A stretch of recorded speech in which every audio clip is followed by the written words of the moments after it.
Le damos la bienvenida al ingeniero y geólogo Osiris de León, amigo de este espacio, que hace días que no nos visitaba y lo recibimos con muchísimo cariño. Con él vamos a hablar sobre las voces que han rechazado la construcción del monorriel en Santiago, que se anunció hace apenas unas semanas.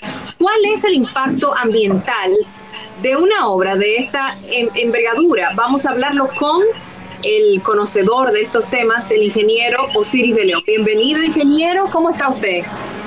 Muy bien, Miralba, contentísimo de estar conversando contigo, de saludarte, de abrazarte a la distancia, porque he tomado conocimiento a través de Roberto de que estás en la costa atlántica, en aguas claras, en la novia del Atlántico, Roberto, el sur de la Florida. Así que para un honor estar hablando contigo, Miralba, estar hablando con el amigo y hermano de siempre, Roberto Cavada, estar hablando con todo el pueblo dominicano sobre este tema que es importante para Santiago, para el Cibao y para el país, porque puede ser una solución extrapolable a los demás pueblos del Cibao que ya tienen congestionamiento vial. Santiago, ciudad a la cual yo pertenezco, era una ciudad donde tú transitabas libremente por la 30 de marzo, por la calle del Sol, por la calle Las Carreras, por la calle Restauración, por la Benito Monción, por la San Luis, pero ya hoy día es imposible. El caos hace que transitar en Santiago se convierta en un dolor de cabeza. Suerte que la circunvalación norte dio una respuesta. Por ejemplo, ahora que Miralba se fue a Puerto Plata, podía irse por la circunvalación norte y hacerlo en 10 minutos. Antes le tomaba hora y media atravesar a Santiago con la multiplicidad de semáforos y tapones.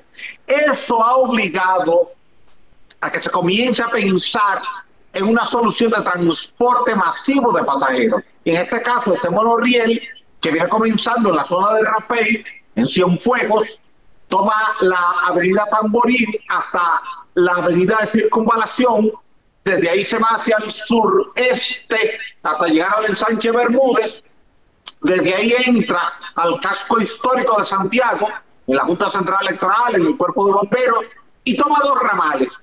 Uno a la izquierda, por la avenida 27 de febrero, hasta llegar a la avenida de Circunvalación, no la norte, sino la tradicional de Santiago, y otra subiendo por Las Carreras hasta el Monumento, y luego empalman justo del lado oeste de la Pucamaima.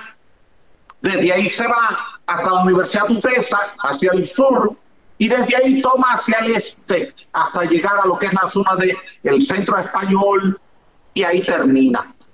Viene de noroeste a sureste, y es una solución con 16 estaciones, cuyo impacto ambiental, Miralba, es mínimo, por no decir nulo, porque es energía eléctrica que va a utilizar. No va a utilizar combustible, no utiliza gasoil, no utiliza gasolina, sino que simplemente se alimenta de una red eléctrica, y en consecuencia esa red eléctrica tú puedes alimentarla mañana con paneles solares o con molinos de viento.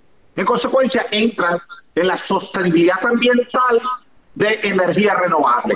Si usas el viento o usas el sol, tienes la energía de base para mover ese sistema de transporte, Roberto. Una pregunta, ingeniero, por ejemplo, para edificar a nuestra audiencia, ¿en qué se diferencia el metro de Santo Domingo del monorriel? Lo digo porque el monorriel va siempre aéreo, ¿no? Nunca va soterrado, pero hay una parte de nuestro metro que va a la descubierta.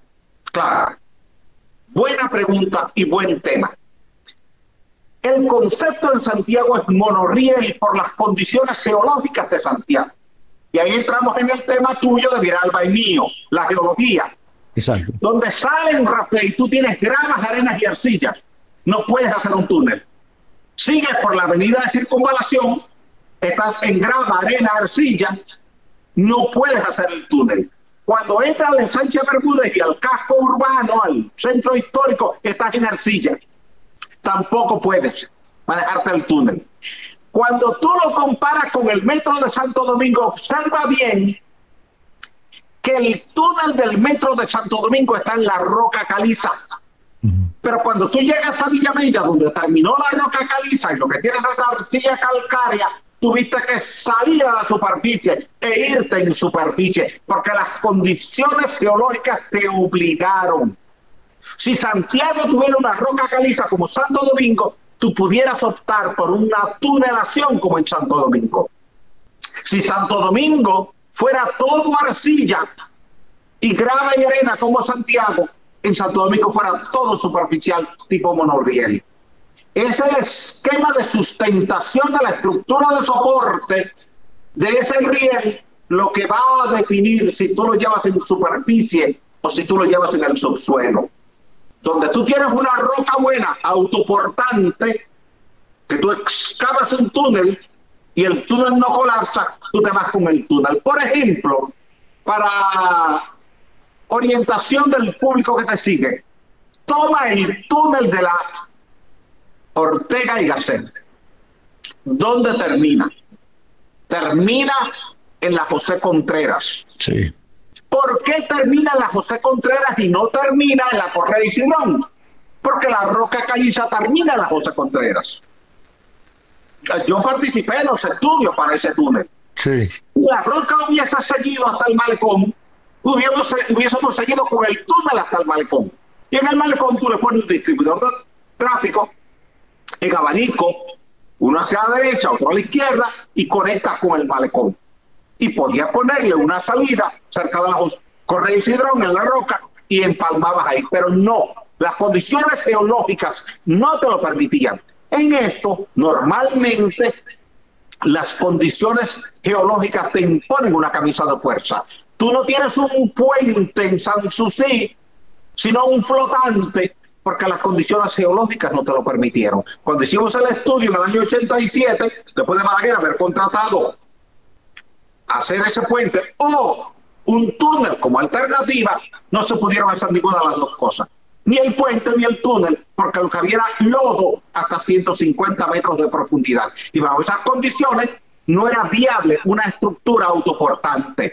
Eso nos pasa en Santiago. Santiago tú estás obligado a irte en superficie por las condiciones geológicas. Si fuera la Romana, tú podrías irte todo el tiempo subterráneo. Si fuese Bávaro, Punta Cana, si mañana tú tienes que hacer una estructura de ese tipo que conecte a Cap Cana con Punta Cana y con Bávaro, te puedes ir todo el tiempo por debajo en la roca, porque la roca caliza coralina es la misma que tú tienes aquí en Santo Domingo. Quiere decir que ahí tú tienes un factor que controla no tu voluntad, sino la ingeniería, y es la condición geológica, geofísica, geotécnica del subsuelo. Otra pregunta, ingeniero. Viendo lo que usted explica en cuanto a la naturaleza del suelo, Santiago Cibao versus la capital, ¿por qué no soterrado o a nivel de subsuelo? ¿Por qué vía aérea o por encima? ¿Implicará para ese monorriel una estructura de rigor, una estructura mucho más fuerte, por llamarle de alguna manera, para que la gente entienda, sabiendo que Santiago o el Cibao es una zona sísmica por antonomasia fuerte, o sea, de movimientos telúricos? Usted siempre ha explicado por dónde pasa la falla, hacia el norte, todo eso. ¿Implicará emplearse más a fondo, sabiendo que eso va aéreo? No es lo mismo que tiemble en Villajuana, que va bajo unos pilotes tremendo el metro, que tiemble en Santiago con un monorriel. ¿Qué nivel de ingeniería habrá que aplicar en ese caso? Fabuloso tema, porque ese es el tema central de aquí en lo adelante en cada reunión para tocar diseño, construcción y supervisión de la obra. ¿Por qué? Porque tal y como lo acabas de decir, Santiago es una ciudad que ha sido impactada históricamente por eventos sísmicos que han destruido a Santiago desde 1562 hasta 1842. Santiago fue destruida por grandes terremotos que no tuvieron epicentro en Santiago, como piensa la gente, sino cerca de Puerto Plata. Pero en Santiago es donde amplifica, porque el evento sísmico amplifica donde el suelo es blando. Aquel caso que tuviste en México, que tú lo conoces muy bien, septiembre del 85, el epicentro no fue en el Distrito Federal, fue allá en el estado de Guerrero, a 400 kilómetros de distancia del centro del Distrito Federal, pero donde amplificó fue en el centro del Distrito Federal, porque ahí había una arcilla parecida a la que tú tienes en Santiago. ¿Qué quiere decir eso?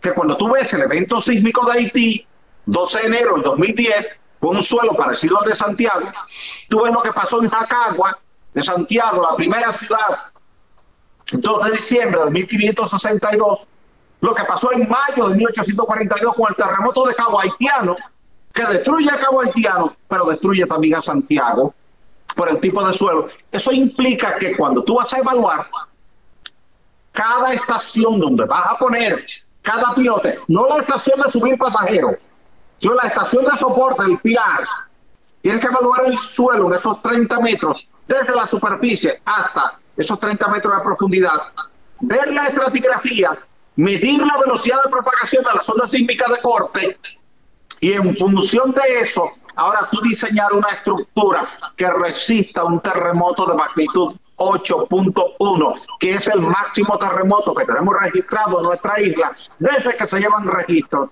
de la época colonial. Eso quiere decir que cuando tú tengas que salir del primer tramo, que es rapel, que todo eso es grava, arena, en términos de capacidad de carga para tú montar el pilote no hay problema. El problema está en el empuje horizontal que genera cuando viene el terremoto, porque él te sacude como si te estuvieran sacudiendo la alfombra donde tú estás pisando. Te genera una fuerza cortante que mientras más alto es el pilar que está soportando ese viaducto, mayor es el momento angular que genera. Es el criterio de la varilla.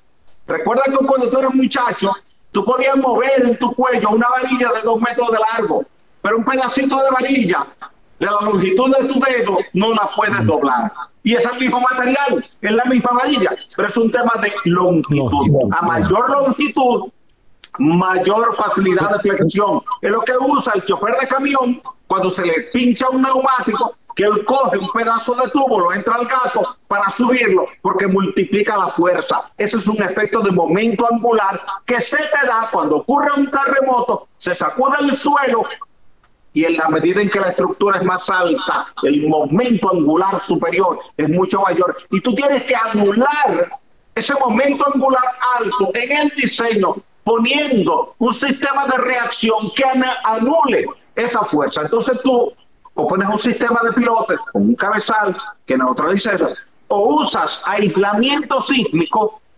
entre el cabezal de los pilotes y la base de la pila de soporte, de forma tal de que cuando se mueva el suelo por el evento sísmico, no se mueva la estructura.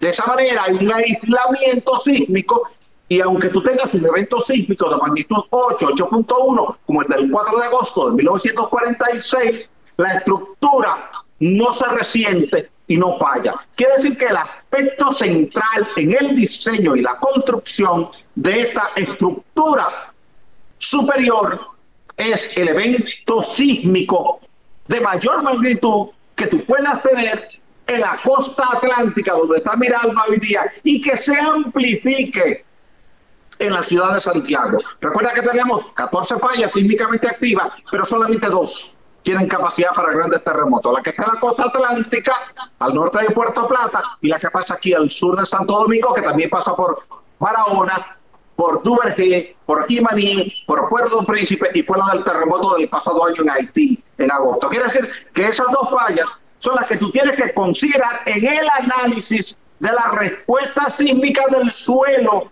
en ese tramo, desde la zona de Cienfuegos, cerca de Rafael, hasta llegar a la Villa Olímpica, pasando por la Pucamaima y por Utesa, que es la ruta a seguir por este sistema de transporte elevado que vamos a tener en Santiago, y que hay que apoyarlo, hay que respaldarlo, porque ciertamente Santiago es un caos en materia de transporte, pero la ingeniería puede perfectamente resolver ese problema si se considera desde la etapa inicial, estudiando el suelo, viendo la respuesta del suelo, haciendo un gráfico de respuesta sísmica, el espectro de respuesta de ese suelo, y ahora entonces tú diseñar una superestructura que anule esa aceleración pico que se va a producir en el suelo el día que tú tengas un terremoto de gran magnitud.